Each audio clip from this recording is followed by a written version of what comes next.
Պատրաստելու եմ յասամանով օշարակ, մեզ անհրաժեշտ է 1.5 բաժակ ջուր։ Առանձնացնում ենք յասամանի թերթիկները, ծաղիկները, պետք է լվանանք։ Եռացող ջրի մեջ ավելացնում եմ յասամանի ծաղիկները։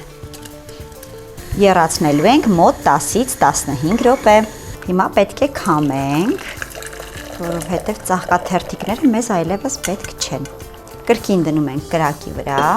ավելացնում եմ 2 ճաշի գտալ շաքարավազ և կիտրոնի կեղև քերած և մի քիչ է կիտրոնի թարմ հյութ։ Երբ արդեն սկսում է պնդանալ մեր օշարակը, նշանակում է պատրաստ է, շատ չթողեք պնդանա, որտեղ սառելուց հետո ավելի պինդ է լինելու։ Սկսում եմ մատուցել։ Յասամանի օշարակը ավելացնում եմ պաղպաղակի վրա։ Եվ իհարկե մատուցելու եմ գեղեցիկ յասամանի ծաղիկով։